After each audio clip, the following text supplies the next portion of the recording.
Estamos aquí para analizar este tema. Manuel Vidaurri, doctor en Derecho, miembro del Sistema Nacional de Investigadores y profesor en la Universidad La Salle Bajío. Estamos para analizar precisamente este tema de la prisión preventiva. Daniel, muy buena tarde, ¿cómo estás? Manuel.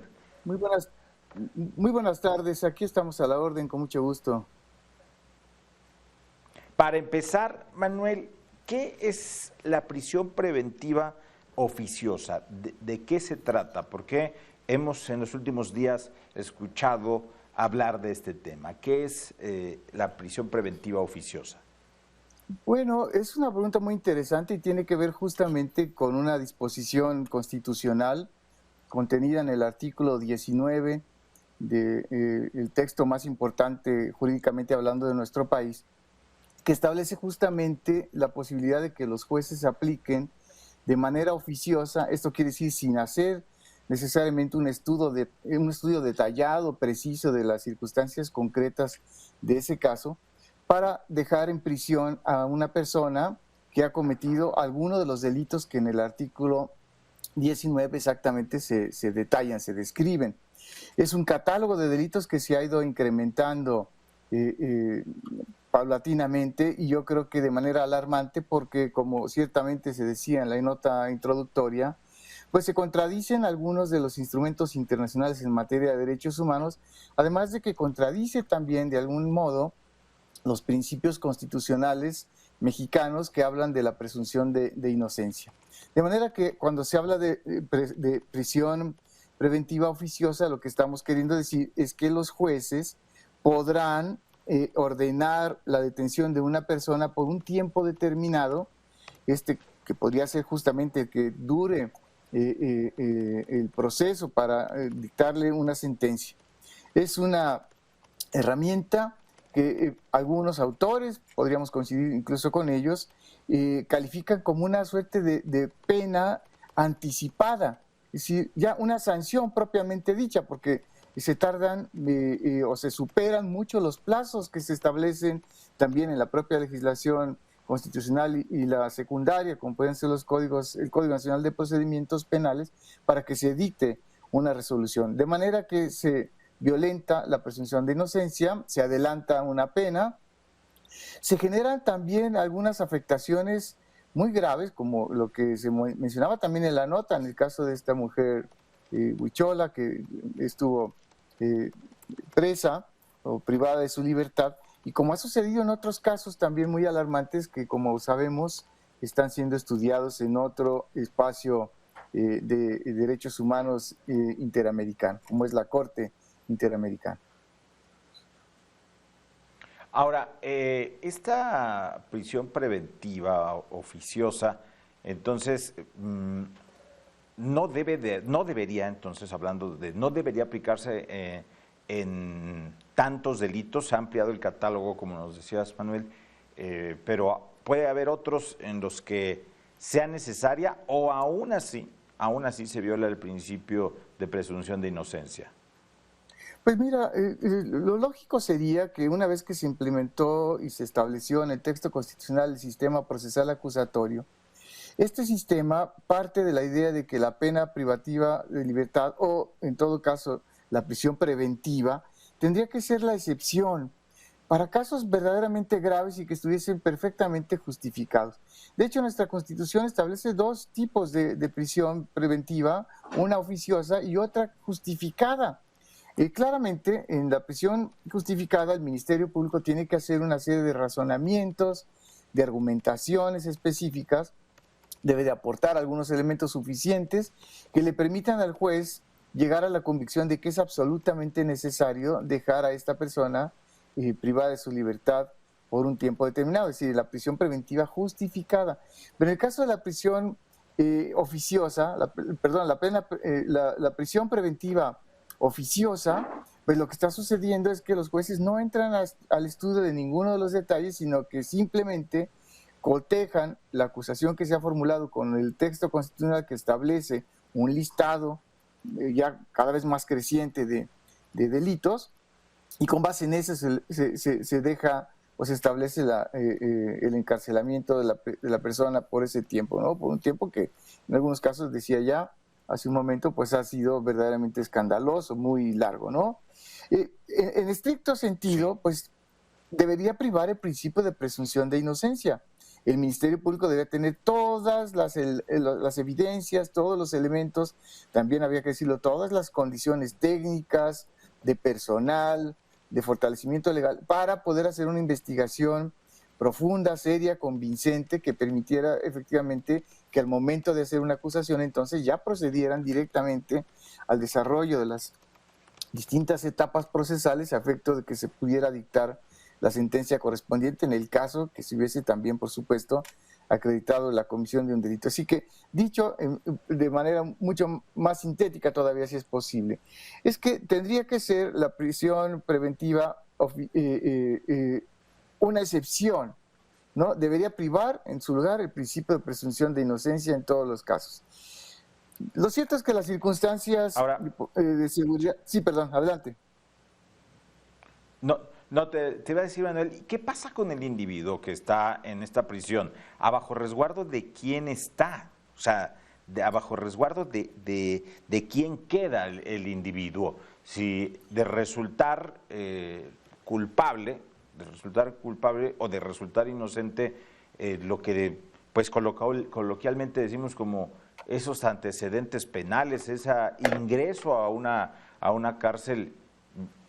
Si resulta inocente, ¿se borra? ¿Qué sucede con ese tiempo que se le quitó? ¿Qué pasa ahí? Ajá. Es una gran pregunta. Bueno, primero, el primer elemento de cuestionamiento, pues está a cargo del Estado, del sistema estatal o federal de prisión, ¿de acuerdo? Es una instancia pública, Sí. es una instancia gubernamental que tiene también un marco legal que debe cumplir. Pero dado que la Constitución establece esa medida, los jueces apelan o se apoyan, toman esa decisión, ordenan el ingreso de esta persona en un centro de detención, pues esta permanecerá ahí el tiempo que el juez ha establecido. ¿Qué sucede justamente cuando se comprueba, que es el caso extremo, ¿verdad? Que la no culpabilidad, por ejemplo, de la persona. Ese tiempo que estuvo privada de su libertad, ¿cómo se debe resarcir? ¿Cómo se le debe de pagar, por decirlo de algún modo, a la persona esa estancia, esa molestia que también la Constitución prohíbe que se ejecute en contra de las personas? Pues esto va a dar lugar, efectivamente, a que se activen otros mecanismos de reparación del daño, en este caso de una violación a derechos humanos importante, como fue la de ser privado ilegalmente de su libertad, porque si se acredita, efectivamente, en algún extremo, que no había razón o que no había elementos suficientes, pues la persona seguramente invocará haber sido detenida ilegítimamente, y con esto daría pie efectivamente que se abriera la posibilidad de una reparación del daño, cosa que tendría que ir pues al ámbito internacional de alguna manera. No recuerdo hasta ahora que tengamos previsto en nuestro orden constitucional mecanismos para resarcir plenamente, o por lo menos en todo el país, en todos los estados del país, esta idea de reparación del daño por este tipo de violación específica, ¿no? Recordemos que en nuestro país existen todavía 30 y tantos códigos penales, 33 códigos penales que imperan en cada una de las entidades federativas, uno en cada entidad, con disposiciones muy diversas también.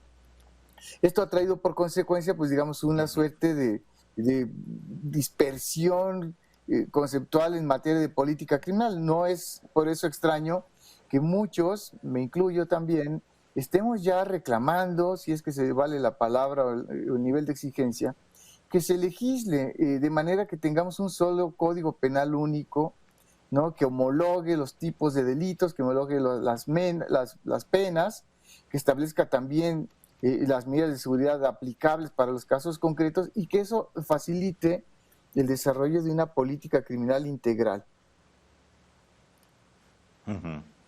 Ahora, iniciar un nuevo procedimiento para esa violación, pues le implica a quien estuvo ahí privado de la libertad, pues un costo económico, porque pues, no cualquiera puede iniciar un procedimiento jurídico. bueno, si hablamos de estos grandes delincuentes de cuello blanco o presuntos delincuentes de cuello blanco, pues tienen la posibilidad, pero habrá casos donde no, y yo creo que la situación se quedaría así, ¿no?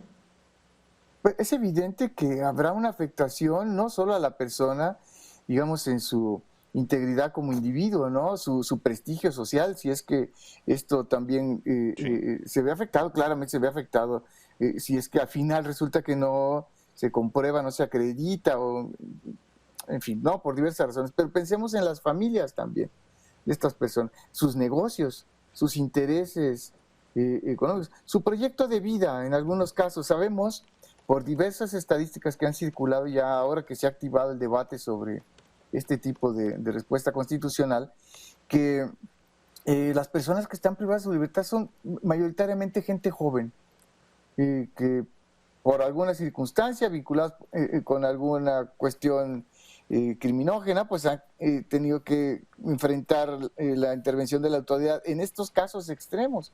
Con lo cual, pues la afectación es muy grande en términos de afectar un proyecto de vida. Pero con esto no quiero que se interprete que solamente nos interesan los derechos de las personas que han cometido un delito, porque también está de por medio los derechos de las personas que han sido víctimas de los delitos y que con justicia reclaman pues que Claro. se resarza el daño en el que han padecido. Es decir, es un problema que tiene una implicación muy diversa, no solo para las personas privadas de libertad, por supuesto, nos interesa porque es la imagen del Estado, es la actitud del Estado frente a todos nosotros. Pensemos incluso en la contingencia de que eventualmente fuésemos acusados de algo y que no resulte acreditado esto, o que evidentemente sea una incorrección de los órganos de procuración de justicia en habernos puesto en esa circunstancia, pero también pensemos en las víctimas de estos delitos que han tenido también que sufragar gastos, pensemos psicológicos o materiales para recuperar algunos de sus bienes o en fin, ¿no? El nivel de afectación es muy diverso, pero también deberíamos tener en cuenta tanto a la persona que ha cometido el delito como a la persona que resintió esa conducta.